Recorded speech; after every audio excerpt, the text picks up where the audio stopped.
Sand, desert, wind, water. The Pharaohs. Out of the cradle of civilization came men and women whom thousands worshipped as gods on earth. They led their people through an era that brought human creativity, mysticism, and intellect together to form one of the greatest cultures the world has ever seen.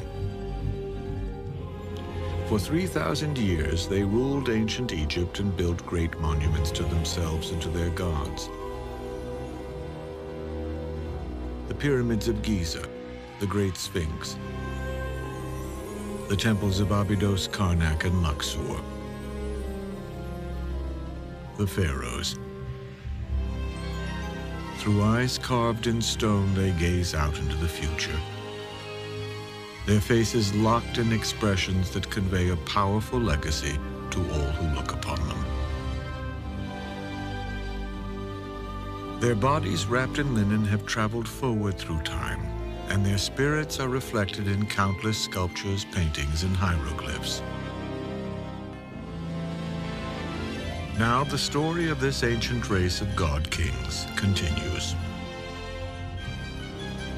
Find out who this pharaoh really was and why he was thought to be a heretic.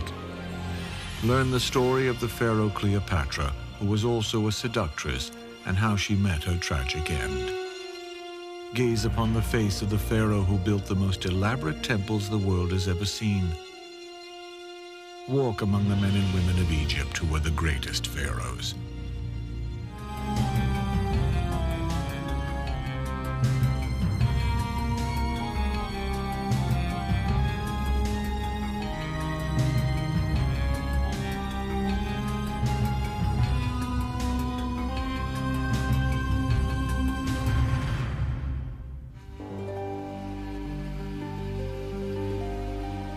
Egypt, a land where desolation and endless desert give way to a narrow strip where water flows and life took hold.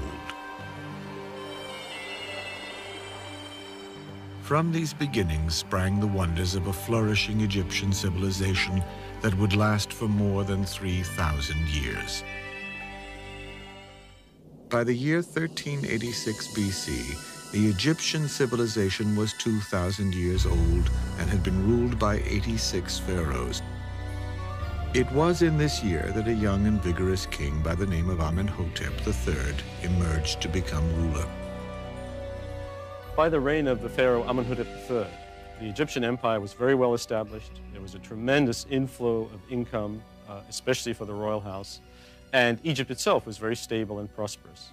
And so with Amenhotep III, you get the appearance of a really grandiose kind of material culture in Egypt, with huge temples, huge royal figures.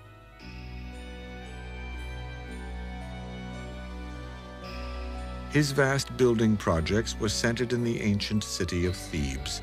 It was here that the pharaoh Amenhotep III embellished a magnificent temple dedicated to the god Amun, the Egyptian lord of creation.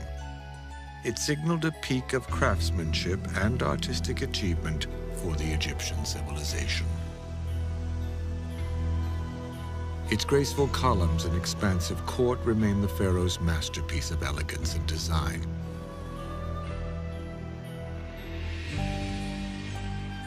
On the west bank of the Nile River stand two imposing statues of Amenhotep III, known as the Colossi of Memnon.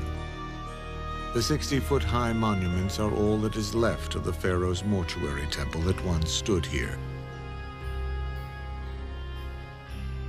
Standing beside him, dwarfed by his stature, is the image of Queen Ti, who was his wife and the mother of his son. From trading expeditions abroad and an abundant supply of gold from the mines of Nubia, Egypt under Amenhotep III enjoyed a time of wealth and great prosperity. The Egyptians have the leisure to start getting involved in a lot of theological speculation, which leads to what the Egyptians considered a disaster. The disaster came in 1353 BC and took the form of a strangely shaped man who some believe was a heretic.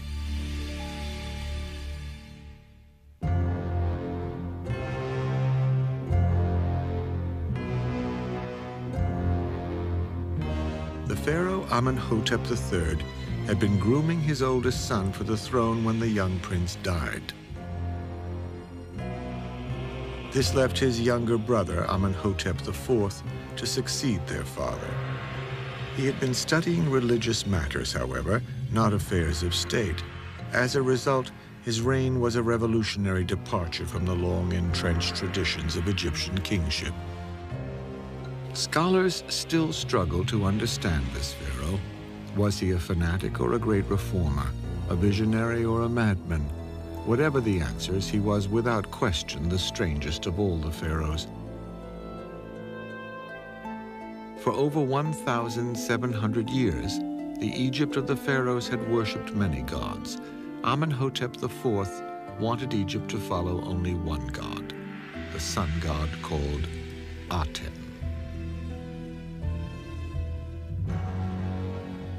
As if to complete the transformation of Egyptian religion, the pharaoh changed his name from Amenhotep to Akhenaten, which meant servant of the sun god Aten.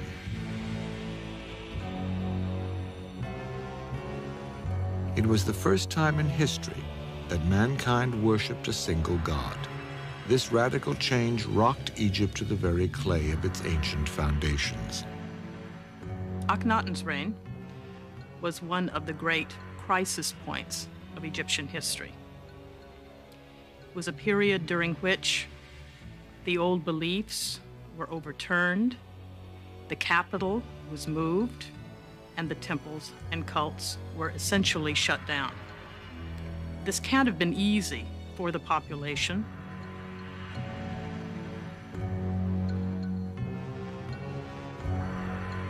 The massive temple complex of Karnak at the ancient capital of Thebes remains the largest religious site in the world. It was here, in 1350 BC, that Akhenaten was crowned pharaoh in a traditional ceremony.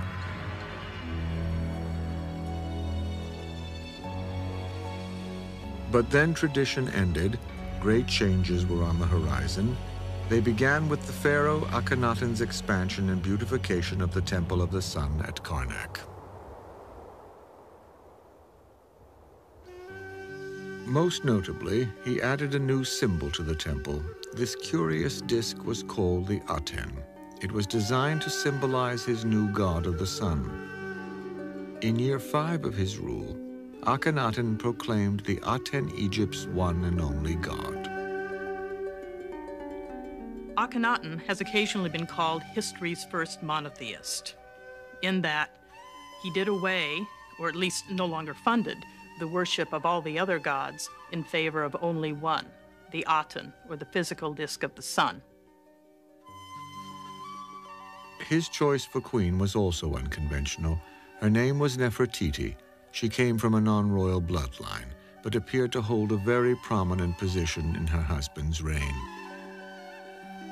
One of the most magnificent pieces of sculpture ever unearthed in Egypt is a limestone bust of Akhenaten's legendary queen.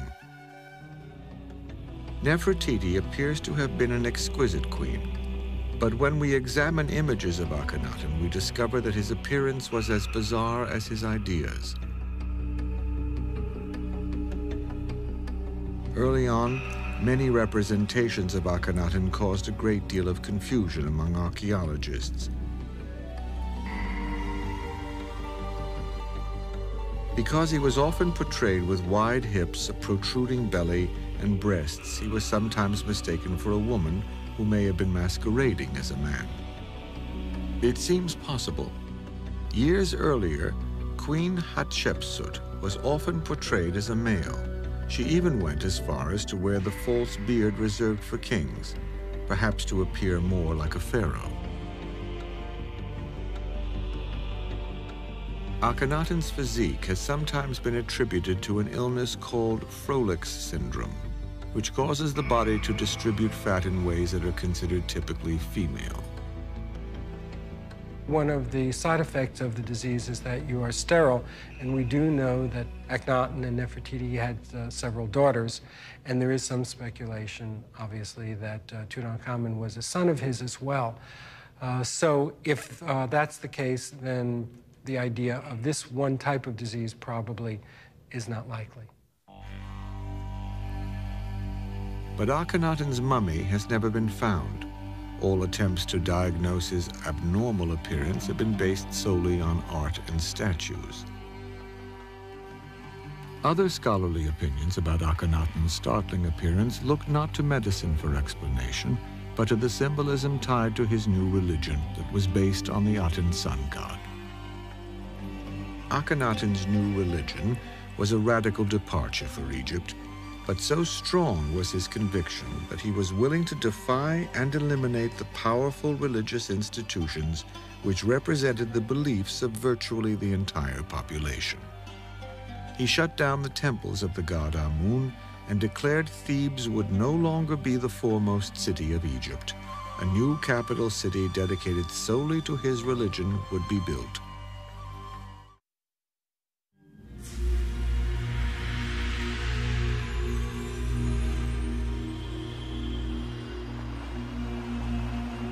The pharaoh called his new city Akhenaten, which meant the horizon of the sun god.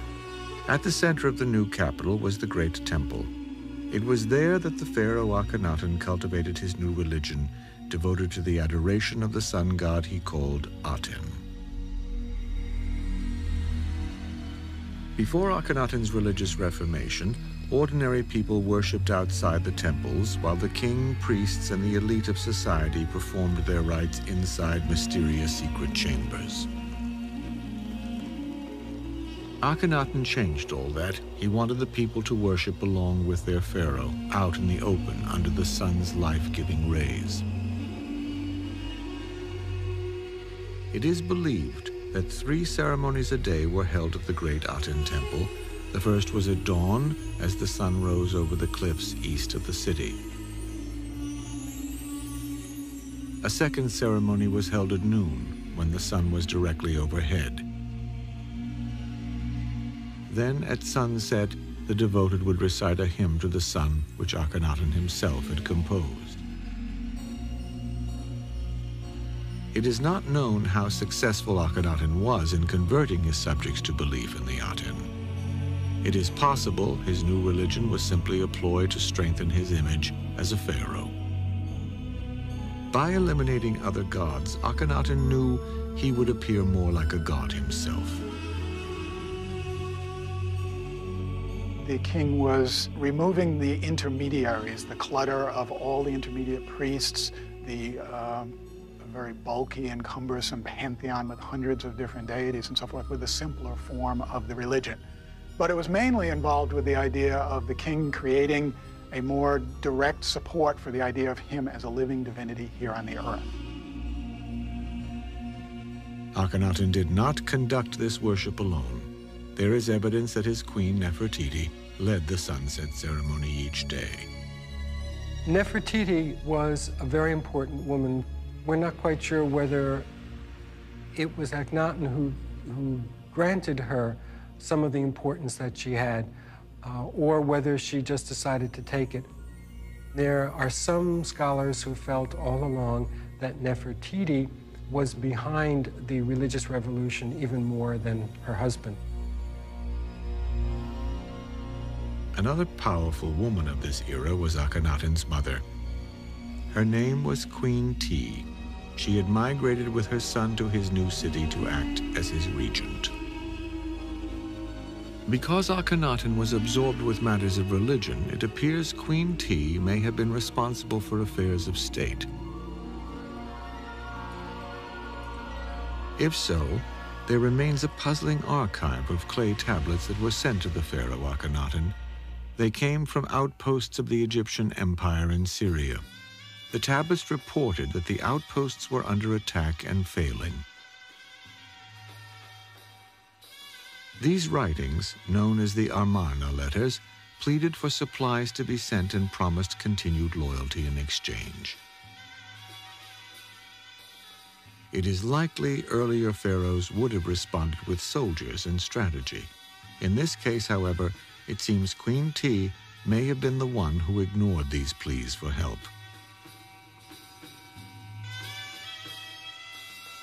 Art from this period also underwent a radical change.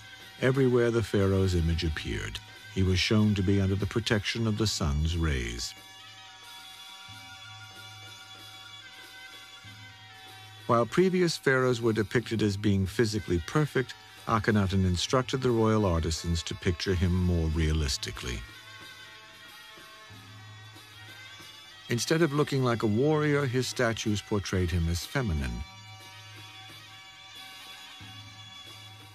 And he was seen being tender with his children or in poses with Nefertiti that would have seemed far too intimate just a few years before. Akhenaten and Nefertiti ruled together for 12 years, and then, curiously, there is no record of the queen after that. The disappearance of Nefertiti is one of the great mysteries of Akhenaten's reign. After being such an integral part of her husband's kingship, almost a co-regent, suddenly there are no more mentions or depictions of her to be found. The reasons for this are still in debate. Some believe she may have died during childbirth. At one time, it was believed she was indiscreet in some way and Akhenaten disposed of her. Still, others suggest that she lived on past Akhenaten's interest in the sun.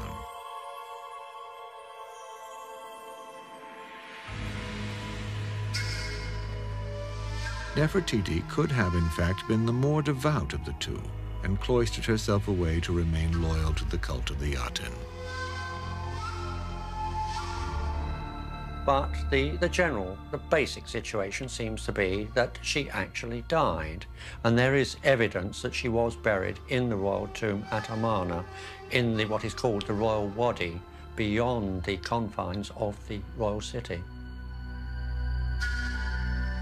In any case, Akhenaten did not have to suffer from a lack of companionship. He appointed a new male co-ruler. His name was Smenkhara, and some believe he may have been the pharaoh's younger brother.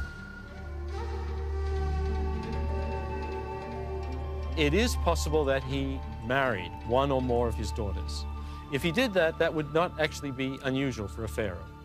But in the case of Akhenaten, we also have a suggestion that he had a homosexual relationship with his co-ruler, Smenkhara, towards the end of his reign, which would make Akhenaten one of the first bisexual people, presumably, since he also has children from Nefertiti.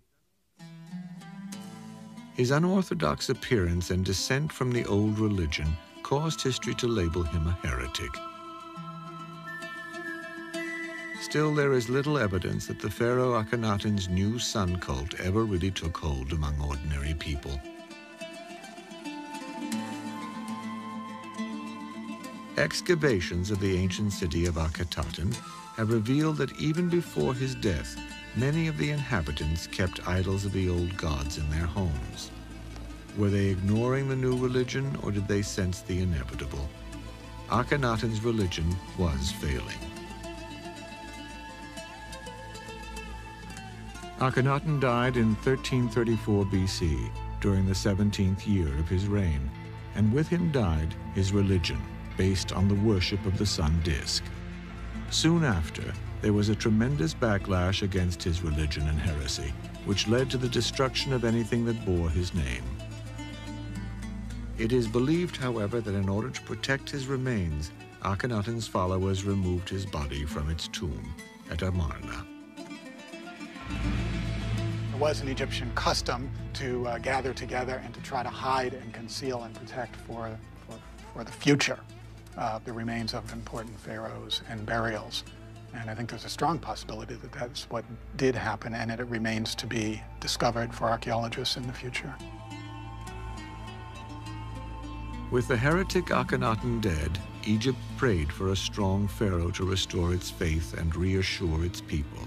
Instead, this burden fell upon a boy just 10 years old.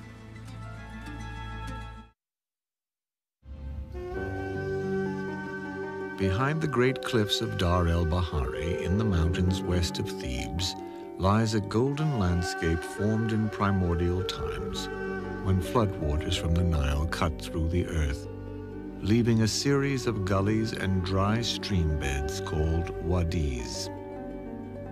It is within these canyons, in a place known as the Valley of the Kings, that the Egyptians of the new kingdom buried their departed pharaohs. It was here, on a balmy afternoon in 1922 AD, that a modern-day discovery saved the legacy of a minor pharaoh from being lost in the sands of time. From evidence recovered, it was learned that this king, named Tutankhamun, was the son of the heretic pharaoh Akhenaten. This may explain why so little was known of Tutankhamun before this finding. When the Egyptians tried to erase the memory of Akhenaten, they may have also tried to erase the memory of his son. The list of kings inscribed on the walls at Abydos curiously omits Tutankhamun's name along with Akhenaten's. This has led scholars to ponder the question, who was the pharaoh Tutankhamun?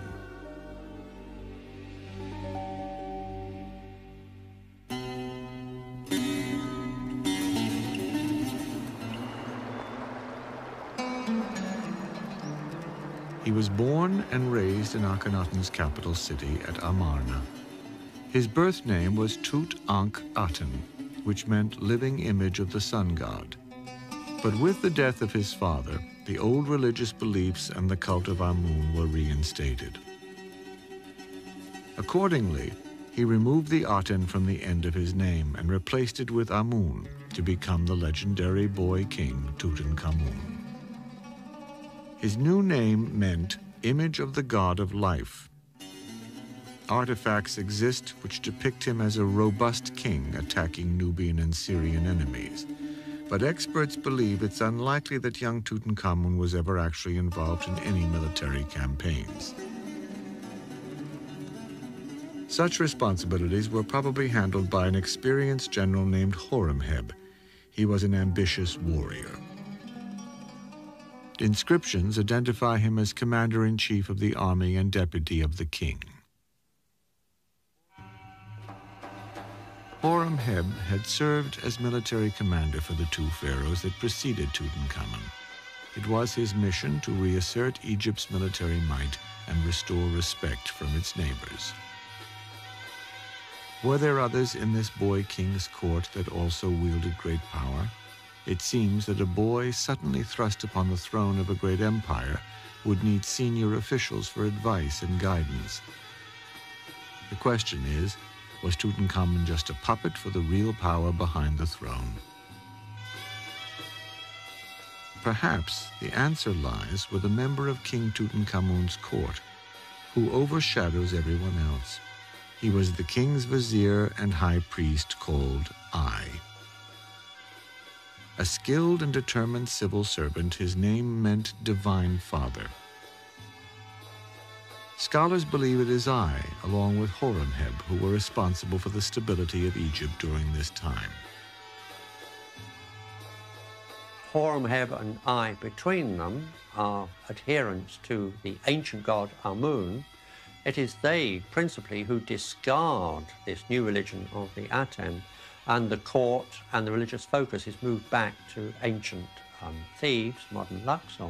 Although, of course, naturally, all the inscriptions extol the virtues of Tutankhamun, but of course, it's the bureaucrats, the civil servants, the general Horemheb, the high priest Ai, who are essentially running the country, rubber stamping everything.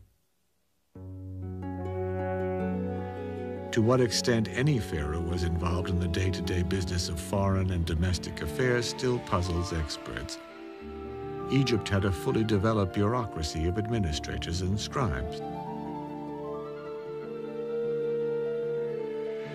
The pharaoh was a figurehead, both royal and religious. Tutankhamun, like the other kings before him, had much of his life orchestrated around certain routines and ceremonies designed to reinforce his stature. The king, as a person, is hedged around with royal symbolism. He has people watching him from the moment he gets up to the time he goes to bed. So to a great extent, his life is simply circumscribed by that. We might have found state affairs, in fact, quite onerous, putting on those heavy crowns and all that regalia, and look forward to the time that he could simply take them off and go off and play with his friends. Tutankhamun had a queen. She was 2 years older than he was. It appears Akhenaten was the father of both. This made the pharaoh's bride also his half-sister. Her name was Akhenaten. We do know that she was very important to him. They were married when they were fairly young. From the representations, we see that she sits nearby him.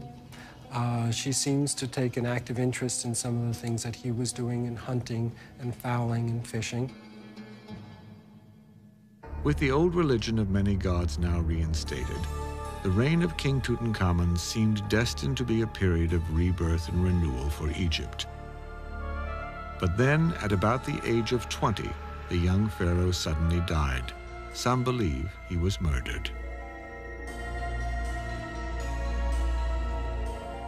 Forensic analysis of his mummy shows that he died of damage to his cranial cavity. This suggests a blow to the head. Further examination reveals a small hole in his skull. Scholars have constructed theories as to how it got there. One is that he was thrown from his chariot, but that seems highly unlikely because of the nature of the damage to the skull. Others that someone crept upon him in the night and thrust a small pointed object into the brain and therefore did away with him in a silent and stealthy manner, and still others that he might have died of a cerebral hemorrhage. Was there a conspiracy to murder the pharaoh? Some believe the damage to Tutankhamun's skull didn't occur until after he was dead. It is known for a fact that embalmers were not very careful. And there have been evidences of spare legs that are in coffins, and in some cases, in order to make sure that an individual fit into the coffin, then the toes were cut off. In Tutankhamun's case, it's also clear that the embalmers were not very careful. So my guess is that the damage that was done to the skull was probably the embalmer's fault and not a cause of death. The short reign and sudden death of the young king did not allow enough time to finish a proper royal tomb. This is probably the reason that his burial site ended up hidden from plunderers through the ages. The entrance had been obscured by rock chips dumped during the cutting of a later king's tomb.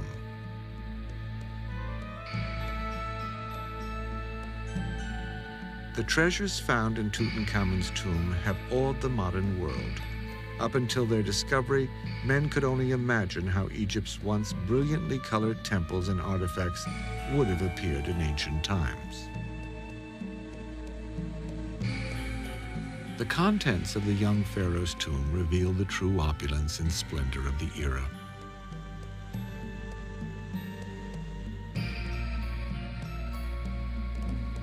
But were the riches chosen to accompany this relatively minor ruler into eternity only a hint of what had been buried in the tombs of the truly great pharaohs?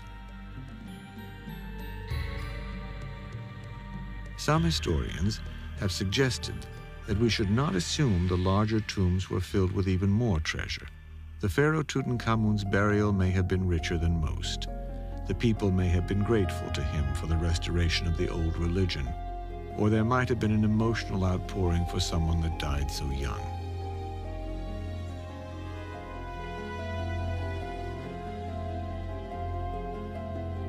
The untimely passing of the king not only caught the royal tomb builders unprepared, but it left Egypt once again without an heir to the throne. Sadly, there is evidence the young royal couple tried to perpetuate their bloodline. 2 mummified fetuses were found in Tutankhamun's tomb that are almost certainly the remains of stillborn daughters. Although it is only a theory, some experts speculate that inbreeding may have been one of the many factors, including disease, politics, and warfare, which contributed to the decline of other kingdoms. In Tutankhamun's case, inbreeding may have rendered his children too frail to survive.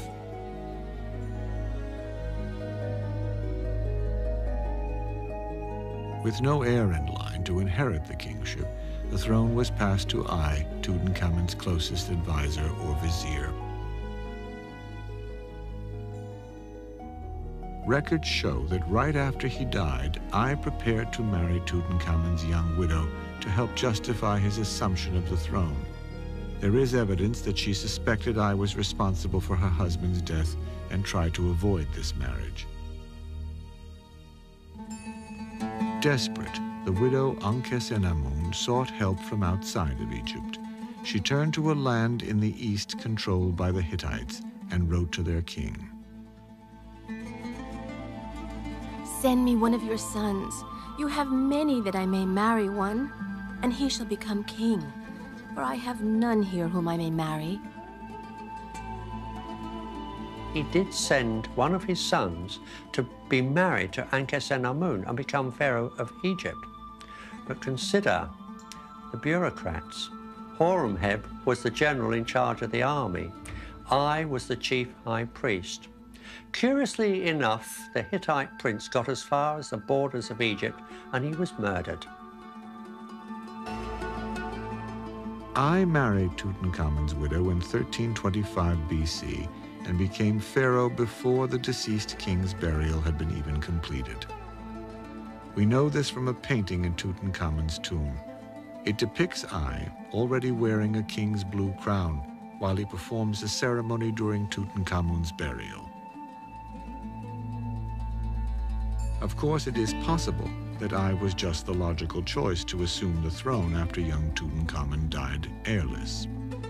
But there is one more suspicious aspect in the archaeological record from this time.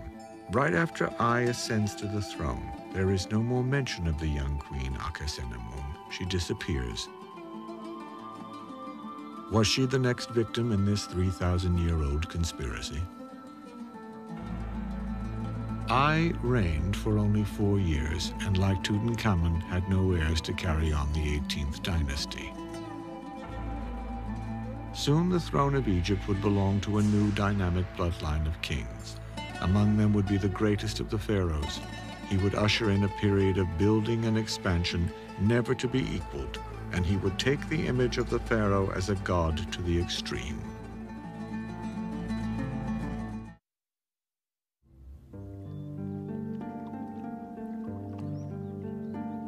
The city of ancient Thebes.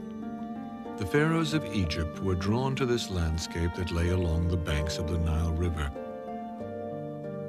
Queen Hatshepsut had embellished it with an obelisk that bore her name. Amenhotep III had built a grand temple to its patron god, Amun. Thebes' southern location was a natural choice for the capital city of a country that was expanding downward toward the rich territory of Nubia. The pharaoh Tutankhamun had moved the royal court back here before he died, and his vizier, I, had remained at Thebes during his brief reign. In 1321 BC, the general called Horemheb proclaimed himself to be the pharaoh of Upper and Lower Egypt. His name meant Horus in jubilation. Horus is Egypt's hawk-headed deity, a bird of prey, the god of the kings.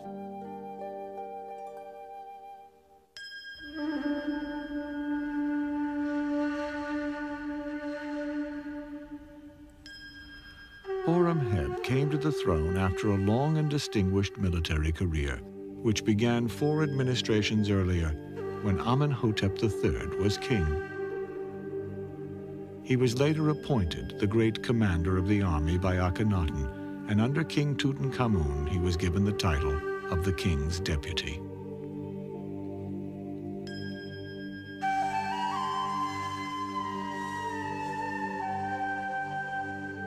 Little is known about Horemheb's heritage. He was not from a royal bloodline and therefore had no claim to the throne.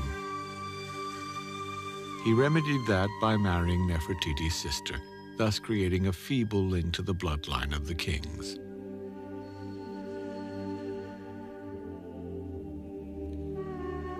Already middle-aged, Horemheb immediately set out to restore Egypt to its status prior to Akhenaten's heresy. At Thebes, he reopened the temples of Amun, but to avoid a power struggle with the priesthood, he appointed priests from the army. Since he was a military man, he felt they could be trusted.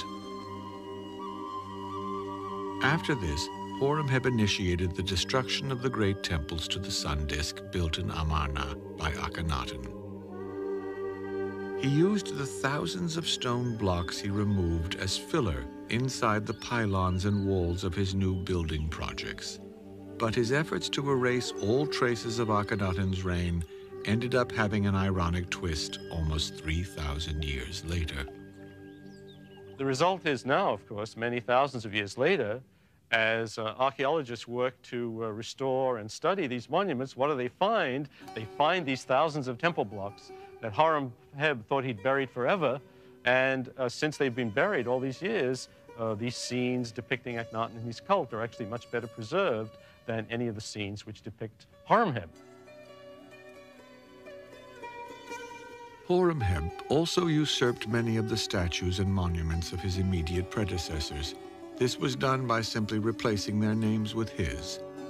2 statues at Karnak are labeled with the name of Horemheb, but most Egyptologists believe the facial features are similar to Tutankhamun's. While to us, this may seem to be the epitome of egotism, this practice was not uncommon for many of the pharaohs. The Egyptians might have not put such a negative spin on it, and they might have considered it more of recycling, but it was also a royal prerogative in a way, because when a king took over, he became divine, and therefore, since the office had always existed, then he in that office would always have been around and would always exist. It was a right and a privilege that the reigning monarch had. Horemheb ruled for almost 30 years, but when he died in 1306 BC, he, like Tutankhamun and I, was cursed by not having an heir. To avoid the chaos caused by a fight for succession, Horemheb nominated his trusted vizier for the job. This pharaoh took the name of Ramses. He would begin the 19th dynasty, one of the greatest periods of Egyptian history. Ramses had been a career army officer and was probably in his 50s when he became pharaoh. Ramses planned to continue rebuilding Egypt, but his reign lasted only 2 years.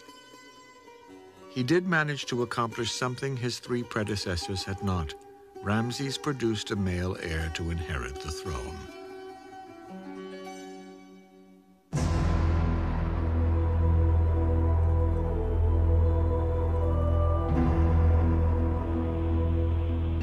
Ramses' son was Seti I. He had been the vizier and troop commander during his father's brief reign. After inheriting the throne, Seti gave himself the additional title of repeater of births to signify the beginning of a new era. During his time as pharaoh, Egyptian art and culture flourished. Tremendous building projects were also undertaken. At Karnak, Seti enhanced the building of the great hypostyle hall here in the Temple of Amun. He also began to repair and augment the religious sites at Abydos.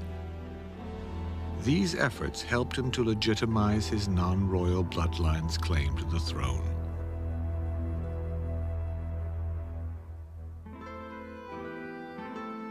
Abydos was the ancient center dedicated to the cult of Osiris, the god of the dead. It was originally built in the Old Kingdom and had since fallen into disrepair. The temple Seti I built for himself at Abydos is considered one of the masterworks of the era. Inside, his likeness is depicted alongside many of the gods of Egypt. It is believed that the gods actually dwelled within the temples which were dedicated to them. The wall reliefs here are considered some of Egypt's finest. They were carved with great precision and in the more difficult raised technique instead of the more common and quicker inscribed carvings. Seti was also the pharaoh who had the list of kings inscribed in his temple at Abydos. It not only honored those who came before him, but also elevated Seti into their ranks. The name Seti means he of the god Seth. Seth was the deity of storms and war. Seti lived up to his name on the battlefield. He has grown up with the army. There's a totally different attitude to life and certainly to royalty and the higher echelons. He fights incredible campaigns year after year against the Syrians. Amongst his great foundations was, in fact, the temple at Karnak. And on the north wall, you find these incredibly long and huge reliefs of Seti attacking fortresses, destroying the enemies of Egypt. He's a mighty warrior. In 1278 BC, Seti I died after reigning for an extremely productive 13 years. He was originally buried in a tomb prepared for him in the Valley of the Kings. But to protect Seti's remains from grave robbers, his mummy was later removed and taken to a hiding place, dug high into the cliffs above Queen Hatshepsut's temple at Dar el-Bahari. Slightly over 100 years ago, in 1881, archaeologists unearthed this tomb. It revealed a remarkable collection of over 160 mummies known as the Royal Cache. Seti I was among the pharaohs discovered. His is the finest example of all the existing royal mummies. During his lifetime, Seti's primary queen was a woman named Tuya. Like her husband, she was from a non-royal family with a military background. Their first son died. Their second child was a daughter, but their third child was a boy destined to become Egypt's most celebrated ruler.